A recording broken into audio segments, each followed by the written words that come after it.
Hi everyone, welcome back to my channel. Okay, this video is dedicated to all moms. Okay, so ಈ video ಮಾಡ್ತಾ ಇರೋದು ಎಲ್ಲ ತಾಯಂದಿರಿಗೆ.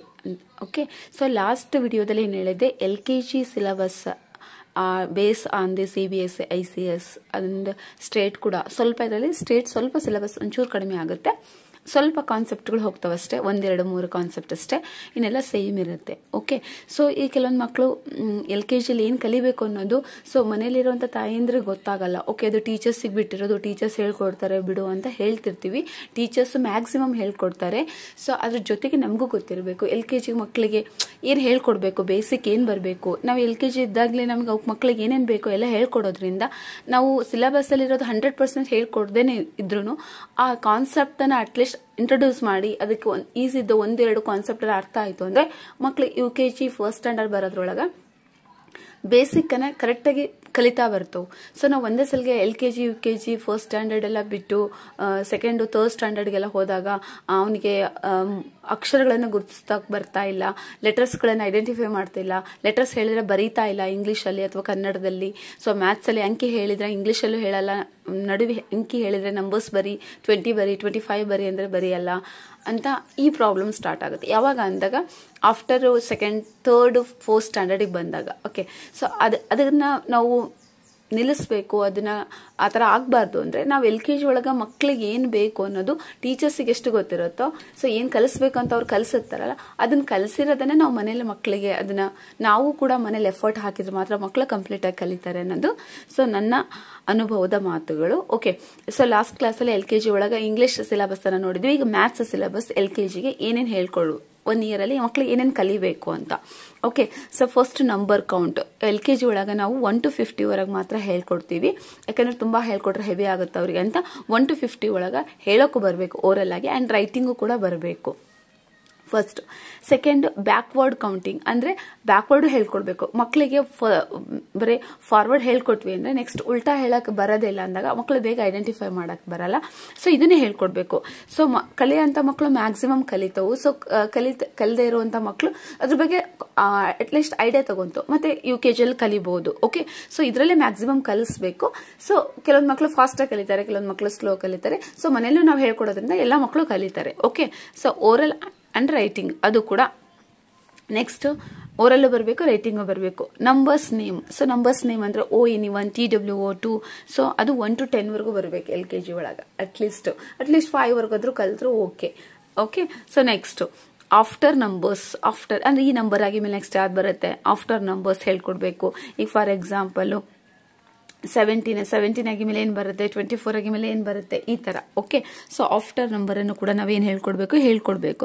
Next before number, ಮುಂಚೆ number, ಈ ನಂಬರ್ಗಿಂತ ಮುಂಚೆ ಯಾವ ನಂಬರ್ ಬರುತ್ತೆ ಅಂತ, ಅದು ಕೂಡ 50 ಒಳಗೆ.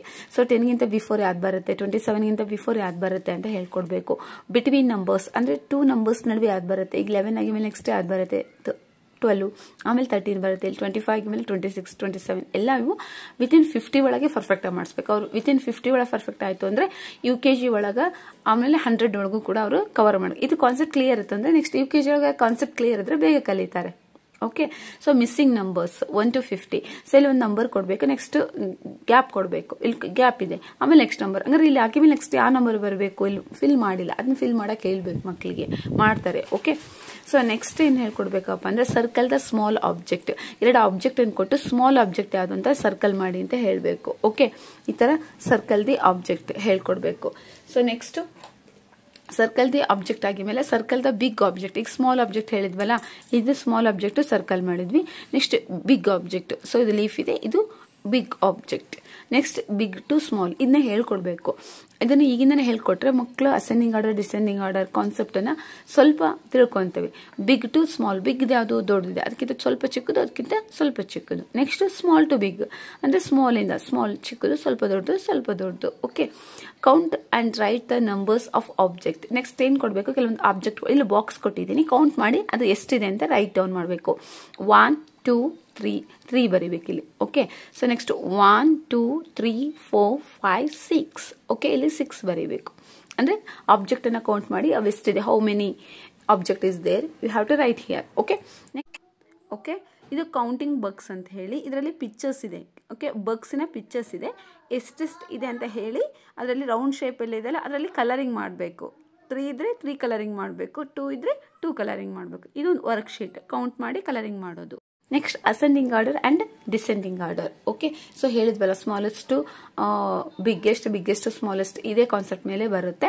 ಅವರಿಗೆ ಅಟ್ಲೀಸ್ಟ್ ವರ್ಡ್ಸ್ಗಳು ಅಸೆಂಡಿಂಗ್ ಅಂದ್ರೇನು, ಡಿಸೆಂಡಿಂಗ್ ಅಂದ್ರೇನು ಅವಕ್ಕೆ ಈಸಿ ಈ ಥರವೇ ಇಲ್ಲಿ ಕೊಟ್ಟರೆ ಅವ್ರಿಗೆ ಏನು ಮಾಡ್ತಾರೆ, ಅಟ್ಲೀಸ್ಟ್ ಮಾಡ್ತಾರೆ. ಕೆಲವು ಮಾಡೋ ಮಕ್ಕಳು ಬೇಗ ಮಾಡ್ತಾರೆ, ಮಾಡಲಿಲ್ಲದ್ರೆ ಕೆಲವೊಂದು ಮಕ್ಕಳಿಗೆ ಅಟ್ಲೀಸ್ಟ್ ಒಂದು ಸ್ವಲ್ಪ ಪ್ರಾಕ್ಟೀಸ್ ಮಾಡಿದ್ರೆ ಕಾನ್ಸೆಪ್ಟ್ ಬೇಗ ಹೋಗುತ್ತೆ. ಮತ್ತು ಮುಂದಿನ ವರ್ಷ ಆ ಕಾನ್ಸೆಪ್ಟ್ ಹೇಳುವಾಗ ಮಕ್ಕಳಿಗೆ ಬೇಗ ಕ್ಯಾಚ್ ಮಾಡ್ಕೊತಾರೆ. ಇವತ್ತೇ ಕಲಿಬೇಕು ಅಂತ ಅಲ್ಲ, ಅಟ್ಲೀಸ್ಟ್ ಈಗ ಹೇಳಿಬಿಟ್ವಿ ಅಂದರೆ ನೆಕ್ಸ್ಟ್ ಇಯರ್ ಆದರೂ ಅದು ಸಬ್ಕಾನ್ಷಿಯಸ್ ಮೈಂಡ್ ಒಳಗೆ ಇರುತ್ತೆ ನಾವು ಏನೇ ಹೇಳಿದ್ರು ಮಕ್ಕಳಲ್ಲಿ. ಸೊ ಅದು ನೆಕ್ಸ್ಟ್ ಇಯರ್ ಅದನ್ನ ಹೇಳಿದಾಗ ಸ್ವಲ್ಪ ಬೇಗ ಕ್ಯಾಚ್ ಮಾಡ್ಕೊತಾರೆ. Okay, next shape. So triangle, circle, square, rectangle shapes ಬಗ್ಗೆ ಹೇಳಬೇಕು. ಪ್ಯಾಟ್ರನ್ಸ್. ಓಕೆ, ಸೊ ಪ್ಯಾಟ್ರನ್ ಇರುತ್ತೆ. ಈಗ ಫಾರ್ ಎಕ್ಸಾಂಪಲ್ ಒಂದು ಸರ್ಕಲ್ಲು ಟ್ರಯಾಂಗಲ್ ಅಂತ ಇರುತ್ತೆ. ಆ ಥರ ಪ್ಯಾಟ್ರನ್ಸ್ ಅನ್ನು ತೋರಿಸಿ ಬೋರ್ಡ್ ಮೇಲೆ ಇರುತ್ತೆ. ನೆಕ್ಸ್ಟ್ ಯಾವ ಪ್ಯಾಟ್ರನ್ ಬರುತ್ತೆ ಅಂತ ಓಕೆ ಹೇಳೋದು. ಫಿನಿಶ್ ದ ಪ್ಯಾಟರ್ನ್ ಅಂತ ಇದೆ. ಇಲ್ಲಿ ನೋಡಿ, ಫಸ್ಟ್ ಅಬ್ಸರ್ವ್ ಮಾಡಿ, ಫಸ್ಟ್ ಸರ್ಕಲ್ಲು ಸ್ಕ್ವೇರ್ ಇದೆ ಅಲ್ವಾ. ಸೊ ಇಲ್ಲಿ ಕಲರ್ ಏನು ಕೊಟ್ಟಿದ್ದಾರೆ, ಫಸ್ಟ್ ರೆಡ್ ಕೊಟ್ಟಿದ್ದಾರೆ. ನೆಕ್ಸ್ಟ್ ಬಾಕ್ಸಿಗೆ ಏನು ಕಲರ್ ತುಂಬಬೇಕು, ನಾವು ರೆಡ್ ತುಂಬಬೇಕು. ನೆಕ್ಸ್ಟ್ ಸರ್ಕಲ್ಗೆ ಎಲ್ಲೋ. ಸೊ ಈ ಥರ ಪ್ಯಾಟರ್ನನ್ನು ಫಿನಿಶ್ ಮಾಡಬೇಕು. ನೆಕ್ಸ್ಟ್ ಸಾರ್ಟಿಂಗ್ ಮೀನ್ಸ್ 2 ಆಬ್ಜೆಕ್ಟ್ ಇರುತ್ತೆ, ಅದರಲ್ಲಿ ಒಂದು ಆಬ್ಜೆಕ್ಟನ್ನು ಕೌಂಟ್ ಮಾಡಿ ಬರೀಬೇಕು, ಸೆಕೆಂಡ್ ಆಬ್ಜೆಕ್ಟನ್ನು ಕೌಂಟ್ ಮಾಡಿ ಬರೀಬೇಕು. ಓಕೆ, ಆ ಥರ. ಸೊ ಆಮೇಲೆ next 1 and many. Okay, sorting. Next 1 and many, ಒಂದು ವಸ್ತು ಇರುತ್ತೆ ಅದು ಒಂದಕ್ಕಿಂತ ಜಾಸ್ತಿ ಇದ್ರೆ ಮೆನಿ ಅಂತೀವಿ ಅಂತ. ಮೋರ್ ಆ್ಯಂಡ್ ಲೆಸ್, ಇದು ಭಾಳ ಮತ್ತು ಸ್ವಲ್ಪ. ಓಕೆ, ಸೊ ಅವನ್ನ ಕೆಲವೊಂದು ಆಬ್ಜೆಕ್ಟನ್ನು ತೋರಿಸಿ ಹೇಳ್ಕೊಡ್ಬೇಕು. ಸೊ ಟಾಲು ಶಾರ್ಟು ಅಂದರೆ ಟಾಲ್ ಎತ್ತರವಾಗಿರೋದು ಮತ್ತು ಕುಳ್ಳಾಗಿರೋದು. ನೆಕ್ಸ್ಟ್ ಲಾಂಗು ಮತ್ತು ಶಾರ್ಟು, ಉದ್ದ ಆಗಿರೋದು ಮತ್ತು ಚಿಕ್ಕದಿರೋದನ್ನ ಹೇಳ್ಕೊಡ್ಬೇಕು. ಓಕೆ, ಪಿಕ್ಚರ್ಸನ್ನು ತೋರಿಸಿ ಅವ್ರಿಗೆ ಹೇಳೋದ್ರಿಂದ ಸೊ ವರ್ಡ್ಸ್ಗಳು ಫೆಮಿಲಿಯರ್ ಆಗ್ತವೆ. So next EVS, my self, introduction to and my birthday. So ಮಕ್ಕಳಿಗೆ ಸೆಲ್ಫ್ ಇಂಟ್ರೊಡಕ್ಷನ್ LKGಗಿಂದನೇ ಹೇಳ್ಕೊಡ್ಬೇಕು. ಜಸ್ಟ್ ನೇಮು, ಬರ್ಡೇ, ಒಂದು 2 ಲೈನ್ಸ್ ಅಷ್ಟು ಹೇಳ್ಕೊಡ್ಬೇಕು. ಫ್ಯಾಮಿಲಿ, ಸೊ ಫ್ಯಾಮಿಲಿ ಮೆಂಬರ್ಸನ್ನು ಹೇಳೋದೇ ಹೇಳ್ಕೊಡ್ಬೇಕು. Body parts, leg, stomach, eye, nose, ear, hair, chest. Okay, ಈ ಥರ. ಅದರಲ್ಲಿ ಫೇಸ್ ಪಾರ್ಟ್, ಐ, ನೋಸ್, ಅದನ್ನು ಪರ್ಟಿಕ್ಯುಲರ್ ಹೇಳಬೇಕು. ಸ್ಕೂಲ್ ಬಗ್ಗೆ ಹೇಳಬೇಕು, my school, my home. Okay, so ಅದ್ರ ಬಗ್ಗೆ ಅವರಿಗೆ ಒಂಚೂರು ಹೇಳೋದನ್ನ ಓರಲ್ ಆಗಿ ಹೇಳೋದನ್ನ ಪ್ರಾಕ್ಟೀಸ್ ಮಾಡಿಸ್ಬೇಕು. ನೆಕ್ಸ್ಟ್ ಸೆನ್ಸ್ ಆರ್ಗನ್ಸ್ ಅನ್ನ ಜಸ್ಟ್ ಓರಲ್ ಆಗಿ ಅಟ್ಲೀಸ್ಟ್ ಹೇಳಿದ್ರೆ, ಅಟ್ಲೀಸ್ಟ್ ಪಿಕ್ಚರ್ಸ್ ಅನ್ನು ಕೊಟ್ರೆ, ಅಟ್ಲೀಸ್ಟ್ ರೈಟಿಂಗ್ ಮಾಡೋದು ಅವನ್ನೆಲ್ಲ ಹೇಳ್ಕೊಡ್ಬೇಕು. So next cleanness and good habits. So don't waste the papers, don't throw the papers in the classroom, you have to put the papers and waste material into dustbin. ಈ ಥರ cleanness ಬಗ್ಗೆ ಮಕ್ಕಳಿಗೆ daily ಒಂದೊಂದು concept ಹೇಳೋದ್ರಿಂದ ಅವರು ಕ್ಲಾಸಲ್ಲೂ clean ಆಗಿರ್ತಾರೆ ಮತ್ತು ಮನೇಲೂ ಕೂಡ ಅದನ್ನ ಫಾಲೋ ಮಾಡೋದ್ರಿಂದ ಸೊ ಮಕ್ಕಳು ಎಲ್ಲ ಕಡೆ ಕ್ಲೀನ್ನೆಸ್ ಮೇಂಟೈನ್ ಮಾಡ್ತಾರೆ. ಮತ್ತು ಗುಡ್ ಹ್ಯಾಬಿಟ್ಸ್, ಓಕೆ, ಯಾರು ಬಿದ್ದರೆ ಎಬ್ಸೋದಾಗಿರ್ಬೋದು. ಸೊ ಈ ಥರ ಆ ಥರ ಎಲ್ಲ ಗುಡ್ ಹ್ಯಾಬಿಟ್ಸನ್ನು ಹೇಳ್ಕೊಡ್ಬೇಕು. ನ್ಯಾಷನಲ್ ಸಿಂಬಲ್ಸ್ ಮೇನ್ ಇಂಪಾರ್ಟೆಂಟ್, ಇದು ಹೇಳಲೇ ಕೊಡಬೇಕು ಮಕ್ಕಳಿಗೆ. ನ್ಯಾಷನಲ್ ಫ್ಲವರ್ ಯಾವುದು, ಫ್ರೂಟ್ ಯಾವುದು, ಅನಿಮಲ್ಲು, ಫ್ಲಾಗ್ಸ್ ಬಗ್ಗೆ ಹೇಳಬೇಕು. ಸೊ ಪ್ರೇಯರಲ್ಲಿ ಓಕೆ ನ್ಯಾಷನಲ್ ಆಂಥಮ್ಗಳನ್ನು ಹೇಳುವಾಗ ಹೇಗೆ ನಿಂತ್ಕೋಬೇಕು. ನಾವು LKGಯಲ್ಲಿ ಸಣ್ಣ ಮಕ್ಳಿಗೆ ಹೇಳಿಬಿಟ್ರೆ, ಒಂದು ಸಲ ಹೇಳಿ ಟೀಚರ್ಸ್ ಹೇಳಿಬಿಟ್ರೆ ಅವರು ಅಷ್ಟನ್ನು ಪರ್ಫೆಕ್ಟಾಗಿ ಫಾಲೋ ಮಾಡ್ತಾರೆ. ಸೊ ಹಾಗಾಗಿ ಸೊ ಮಕ್ಕಳಿಗೆ ಸಣ್ಣ ವಯಸ್ಸಲ್ಲೇ ಏನು ಹೇಳ್ಕೊಡ್ತೀವಲ್ಲ ಅದು ಕೊನೆವರೆಗೂ ಉಳಿಯೋದ್ರಿಂದ ಸೊ ಇದನ್ನು ಕೂಡ ನಾವು ಹೇಳ್ಕೊಡ್ಬೇಕು ಅಂತ. ಯೂಸ್ ಆಫ್ ವಾಟರ್ ಮತ್ತು ಫೆಸ್ಟಿವಲ್ಸ್, ಮಕ್ಕಳಿಗೆ ಈಗಿನ ಮಕ್ಕಳಿಗೆ ಯಾವ ಹಬ್ಬಗಳ ಬಗ್ಗೆ ಐಡಿಯಾನೇ ಇರಲ್ಲ, ಹಬ್ಬಗಳಂದ್ರೆ ಏನು ಅನ್ನೋದು ಗೊತ್ತಿರಲ್ಲ. ಸೊ ಅವರಿಗೆ ನಾವು ಹೇಳ್ಕೊಡ್ಬೇಕು ಹಬ್ಬಗಳನ್ನು, ಅವುಗಳನ್ನು ಎಂಜಾಯ್ ಮಾಡೋಕೆ ಹೇಳ್ಕೊಡ್ಬೇಕು ಮಕ್ಕಳಿಗೆ. ಸೊ ಹಬ್ಬಗಳು ಕೂಡ ಅವ್ರಿಗೆ ಗೊತ್ತಿರಬೇಕು LKG ಒಳಗೆ.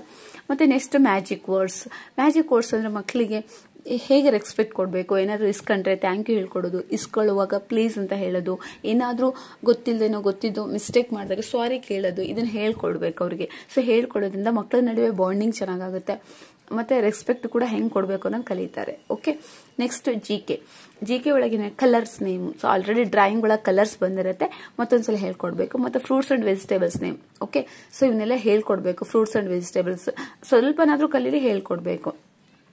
Hour helpers name. Our helper ಅಂದರೆ ಪೋಸ್ಟ್ ಮ್ಯಾನ್ ಆಗಿರ್ಬೋದು, ಡಾಕ್ಟರ್ಸ್ ಆಗಿರ್ಬೋದು, ಪೊಲೀಸ್ ಆಗಿರ್ಬೋದು, ಇವರೆಲ್ಲ ನಮ್ಮ ಸೊಸೈಟಿಗೆ ಏನು ಹೆಲ್ಪ್ ಮಾಡ್ತಾ ಇದ್ದಾರೆ ಅವ್ರ ಬಗ್ಗೆ ಹೇಳ್ಕೊಡ್ಬೇಕು. ಟ್ರಾನ್ಸ್ಪೋರ್ಟು, ನಾವು ಎದ್ರಲ್ಲಿ ಹೋಗ್ತೀವಿ, ರೋಡು, ರೈಲ್ವೆ, ಏರ್ ಟ್ರಾನ್ಸ್ಪೋರ್ಟ್ ಬಗ್ಗೆ ಜಸ್ಟ್ ಹಂಗೆ ಹೇಳೋದಷ್ಟೇ ಎಕ್ಸಾಂಪಲ್ ಕೊಟ್ಟು. Seasons summer winter rainy season. Okay, so next animals ಅಲ್ಲಿ 2 ಬರುತ್ತೆ, ವೈಲ್ಡ್ ಅನಿಮಲ್ ಮತ್ತು ಡೊಮೆಸ್ಟಿಕ್ ಅನಿಮಲ್ಸ್. ಅದ್ರ ಬಗ್ಗೆನೂ ಮಕ್ಕಳಿಗೆ ಒಂಚೂರು ಹೇಳ್ಕೊಡ್ಬೇಕು. ಡೊಮೆಸ್ಟಿಕ್ ಅನಿಮಲ್ಸ್ ಅಂದ್ರೆ ಯಾವುದು, ವೈಲ್ಡ್ ಅನಿಮಲ್ಸ್ ಅಂದ್ರೆ ಏನು ಅಂತ ಹೇಳಿ ಅವುಗಳಿಗೆ ಒಂದು ಸ್ವಲ್ಪ ಎಕ್ಸಾಂಪಲ್ ಹೇಳಕ್ಕೆ ಕೇಳಿದ್ರೆ ಹೇಳುವಷ್ಟು ಆನ್ಸರ್ ಅನ್ನ ಅಂದ್ರೆ ಒಂದು 4 ಅನಿಮಲ್ಸ್ ನೇಮ್ ಅನ್ನು ಕಲಿಸಿದ್ರೆ ನೆಕ್ಸ್ಟ್ ಇಯರ್ ಮತ್ತೆ 1-2 ಎಕ್ಸ್ಟ್ರಾ ಕಲಿತಾರೆ. Okay, next concepts. ಎದ್ರ ಬಗ್ಗೆ ಕಾನ್ಸೆಪ್ಟ್ ಹೇಳ್ಕೊಡ್ಬೇಕಪ್ಪ ಅಂತ ಅಂದ್ರೆ ಜಿಕೆ ಸೇಮ್ ಮತ್ತೆ ಡಿಫ್ರೆಂಟ್. ಕೆಲವೊಂದು ಪಿಕ್ಚರ್ಸ್ ಅನ್ನು ತೋರಿಸ್ಬೇಕು, ಅದ್ರಲ್ಲಿ ಸೇಮ್ ಇರೋದು ಅದು ಡಿಫ್ರೆಂಟ್ ಆಗಿದೆ.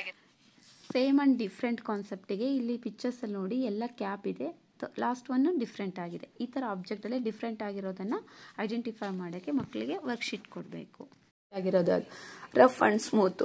ರಫ್ ಆಗಿರೋದು ಕಲ್ಲಾಗಿರ್ಬೋದು, ರಫ್ ಆಗಿರುತ್ತೆ. ಸ್ಮೂತ್ ಆಗಿರೋದಂದ್ರೆ ಉಲನ್, ಕಾಟನ್, ಅದೆಲ್ಲ ಸಾಫ್ಟ್ ಆಗಿರುತ್ತೆ. ಓಕೆ, ರಗ್ ಸಾಫ್ಟ್ ಆಗಿರೋ ರಗ್ಸ್. ಓಕೆ, ಆಮೇಲೆ ಡಾಲ್ ಅವೆಲ್ಲ ಸಾಫ್ಟ್ ಆಗಿರುತ್ತೆ. ಆ ಥರ ಓಕೆ ಅವರಿಗೆ ಟಚ್ ಮಾಡಿ ತೋರಿಸ್ಬೇಕು. ರಿಪ್ ಅಂಡ್ ಡ್ರಾ ಅಂದ್ರೆ ಮಾಗಿರೋದು, ಮ್ಯಾಂಗೋ ಹಣ್ಣಾಗಿರ್ಬೋದು, ಕಾಯಾಗಿರ್ಬೋದು. ಓಕೆ, ಹಣ್ಣುಗಳು ರಿಪ್ ಆದಾಗ ಮತ್ತೆ ರಾ ಇದ್ದಾಗ ಹೆಂಗೆ ತೋರಿಸ್ಬೇಕು. ಇನ್ಸೈಡ್ ಮತ್ತು ಔಟ್ಸೈಡ್ ವಸ್ತುಗಳು, ಲೆಫ್ಟ್ ರೈಟ್. ಕೆಲವೊಂದು ಮಕ್ಕಳು ಕನ್ಫ್ಯೂಷನ್ ಮಾಡ್ಕೊಂತವೆ, left right, top bottom. Top ಅದ್ರ ಬಗ್ಗೆ ವಸ್ತುಗಳನ್ನ ತೋರಿಸಿ ಹೇಳ್ಕೊಡ್ಬೇಕು. ಫುಲ್ ಅಂದ್ರೆ ಎಂಟಿ. ಓಕೆ, ಸೊ ಈ ಪದಗಳ ಮಕ್ಕಳಿಗೆ ಸ್ವಲ್ಪ ಅಂಡರ್ಸ್ಟ್ಯಾಂಡ್ ಮಾಡಿಸ್ಬೇಕು. Next Kannada, main Kannada. Mother tongue Kannada ಇದ್ರೂ ಕೂಡ ಮಕ್ಕಳು ಸ್ವಲ್ಪ ಕನ್ನಡದಲ್ಲಿ ವೀಕ್ ಆಗ್ತಿದ್ದಾರೆ. ಸೊ ನಾವು LKG ಒಳಗ ಆದಿಂದ ಹಿಡಿದು ಲಾವರೆಗೂ ಮತ್ತೆ ಕ ಗನ್ಯನು ಕೂಡ ಕಲಿಸ್ಬೇಕು. ಎಲ್ಲರೂ ಆಲ್ಮೋಸ್ಟ್ ಲಾವರೆಗೂ ಅಷ್ಟೇ ಕಲಿಸ್ತಾರೆ. ಬಟ್ ನಾವೇ ಕ್ಷಜ್ಞಾವನ್ನ ಬಿಡ್ತಾ ಹೋಗಿದ್ದೀವಿ. ಸೊ ಹಾಗಾಗಿ ಮಕ್ಕಳಿಗೆ ಏನಾಗ್ತಿದೆ ಅಂದ್ರೆ ಅಕ್ಷರ ಬಂದ್ರೆ ಉಚ್ಚಾರಣೆನೇ ಮಾಡಲ್ಲ ಅವರು. ಓಕೆ, ಸೊ ಹಾಗಾಗಿ ಈ ಲೆಟರ್ಸ್ ಅನ್ನ ಬಿಡಬಾರ್ದು ಅವ್ರಿಗೆ. ಅದ್ರ ಜೊತೆಗೆ ಇದನ್ನು ಹೇಳ್ಕೊಡ್ಬೇಕು. ನೆಕ್ಸ್ಟ್ ಅದಿಷ್ಟು ಕಲ್ತಾಗಿಮೇಲೆ ಬಿಟ್ಟಿರುವ ಅಕ್ಷರಗಳನ್ನ ಬರೀಬೇಕು. ಓಕೆ, ನಡುವೆ ಒಂದು ಅಕ್ಷರ ಬಿಟ್ರೆ ಅದನ್ನ ಕಂಪ್ಲೀಟ್ ಆಗಿ ಬರೀಬೇಕು. ಅವ್ರು ಕರೆಕ್ಟಾಗಿ ಬರೆಯಕತ್ರು ಅಂದಿಮೇಲೆ ನೆಕ್ಸ್ಟ್ ಅಕ್ಷರಗಳನ್ನು ಗುರುತಿಸೋದು ಮತ್ತು ಬರೆಯೋದು ಅಂತ ಹೇಳಿ. ಸೊ ಅಕ್ಷರಗಳನ್ನ ನಾವು ಬೋರ್ಡ್ ಮೇಲೆ ಅಥವಾ ಎಲ್ಲಾದ್ರೂ ಫ್ಲಾಶ್ ಕಾರ್ಡ್ ಅನ್ನು ತೋರಿಸಿದ್ರೆ ಅವ್ರು ಹೇಳಕ್ ಬರಬೇಕು. ಸೊ ನಾವು ಹೇಳಿದ ಲೆಟರ್ಸ್ ಅನ್ನ ಅವ್ರು ಕೂಡ ಅಲ್ಲಿ ರೈಟ್ ಡೌನ್ ಮಾಡಬೇಕು. ಹಂಗಿದ್ರೆ ಅವ್ರಿಗೆ ಮೂಲ ಅಕ್ಷರಗಳು ಪರ್ಫೆಕ್ಟ್ ಆಗಿ ಬಂದಿದ್ದವು ಅಂತ ಅರ್ಥ. ಆದ್ರೆ ಕೆಲವೊಂದು ಮಕ್ಳಿಗೆ ಏನ್ ಮಾಡ್ತಾರೆ, ಉದ್ದಕ್ಕೂ ಬರೀರಿ ಅಂದ್ರೆ ಉದ್ದಕ್ಕೂ ಬರೀತಾರೆ. ಅಂದ್ರೆ ಆದಿಂದ ಹಿಡಿದು ಕ್ಷಜ್ಞಾವರೆಗೂ ಎಯಿಂದ ಹಿಡಿದು ಝಡ್ವರೆಗೂ ಲೆಟರ್ಸ್ ಬರೀತಾರೆ, ನೋ ಪ್ರಾಬ್ಲಮ್, ಪರ್ಫೆಕ್ಟ್ ಆಗಿ ಬರೀತಾರೆ. ಬಟ್ ನಡುವೆ ಲೆಟರ್ಸ್ ಅನ್ನ ಅಕ್ಷರಗಳನ್ನ ಗುರುತಿಸಿದ್ರೆ ಇದೇ ಅಕ್ಷರ ಅಂದ್ರೆ ಬೇಗ ಹೇಳಕ್ ಬರಲ್ಲ, ಅಥವಾ ಈ ಅಕ್ಷರ ಬರೀ ಅಂದ್ರೆ ಅವ್ರಿಗೆ ಬರೆಯಕ್ ಬರಲ್ಲ. ಸೊ ಮೇನ್ ಆ ಪ್ರಾಬ್ಲಮ್ ಆಗ್ತಾ ಇದ್ದಿ. ಓಕೆ, ಈಗಿನ ಮಕ್ಕಳಿಗೆ. ಸೊ ಅದನ್ನ ಕ್ಲಾರಿಫೈ ಮಾಡ್ಕೋಬೇಕು.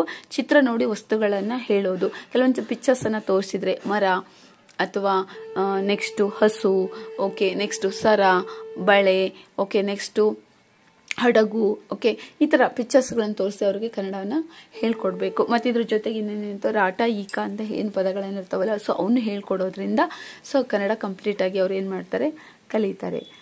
Thank you for watching my video. Thank you for supporting me. So ಈ ವಿಡಿಯೋನ ನಿಮ್ಮ ಯಾರಿಗೆ ಅವಶ್ಯಕತೆ ಇದೆ ಅವ್ರಿಗೆ ಶೇರ್ ಮಾಡಿ. ಜಸ್ಟ್ ಶೇರ್ ಮಾಡಿ, ಅವ್ರು ನೋಡ್ಲಿ ಬಿಡ್ಲಿ ಸೆಕೆಂಡರಿ. ಬಟ್ ಶೇರ್ ಮಾಡಿದ್ರೆ ಏನಿದೆ ಅಂತ ಏನಾದ್ರು ನೋಡಿ, ಸ್ವಲ್ಪ ಇದರಲ್ಲಿರೋ 10% ಆದ್ರೂ ಅವರು ಯುಟಿಲೈಸ್ ಮಾಡ್ಕೊಂಡ್ರು, ತಿಳ್ಕೊಂಡ್ರು, ಅವ್ರು ಹೇಳ್ಕೊಟ್ರು ಅವ್ರ ಮಕ್ಕಳಿಗೆ ಅಂದ್ರೆ, ಅಥವಾ ಟೀಚರ್ಸ್ ಯಾರು ವರ್ಕ್ ಮಾಡಕತ್ತಿದ್ರು ಅವ್ರಿಗಾದ್ರೂ ಅಷ್ಟೇ. ಸೊ ಅವ್ರು ಅದನ್ನ ಇಂಪ್ಲಿಮೆಂಟ್ ಮಾಡ್ಕೊಂಡ್ರು, ಅದನ್ನ ಯೂಸ್ ಮಾಡ್ಕೊಂಡ್ರು ಅಂದ್ರೆ ಸೊ ವಿಡಿಯೋ ಮಾಡೋದಕ್ಕೂ ಕೂಡ ಏನಾಗುತ್ತೆ, ಸೊ ಒಂದು ಸ್ಯಾಟಿಸ್ಫ್ಯಾಕ್ಷನ್ ಇರುತ್ತೆ. ಸೊ ಹಾಗಾಗಿ ಪ್ಲೀಸ್ ವಿಡಿಯೋನ ಯಾರಿಗೆ ಅವಶ್ಯಕತೆ ಇದೆ, ಯಾರು ಸಣ್ಣ ಮಕ್ಳು ಇರ್ತಾರಲ್ಲ, LKG ಈವನ್ UKG ಇದ್ರೂ ಕೂಡ ಈ ವಿಡಿಯೋ ನೋಡಬಹುದು, ಏನು ಪ್ರಾಬ್ಲಮ್ ಇಲ್ಲ. ಕೆಲವೊಂದು LKG ಬಂದಿರುತ್ತೆ ಮಕ್ಕಳು, ಸೊ ಅವಾಗ ಈ ಕಾನ್ಸೆಪ್ಟ್ ಕೂಡ ಹೇಳ್ಕೊಡ್ಬಹುದು. ಕೆಲವೊಂದು ಹೇಳಿರಲ್ಲ ಅವನು ಅವಾಗ ಹೇಳ್ಕೊಡ್ಬಹುದು. ಸೊ ಆದಷ್ಟು ವಿಡಿಯೋವನ್ನ ಶೇರ್ ಮಾಡಿ, ಲೈಕ್ ಮಾಡಿ, ಕಮೆಂಟ್ಸ್ ಮಾಡಿ. ಸೊ ಪ್ಲೀಸ್ ವಿಡಿಯೋವನ್ನ ಸಬ್ಸ್ಕ್ರೈಬ್ ಮಾಡಿ ನೋಡಿ, ಫರ್ದರ್ ಸಪೋರ್ಟಿಂಗ್ ಮೀ, ನನಗೆ ಸಪೋರ್ಟ್ ಮಾಡೋದಕ್ಕೆ. Thank you.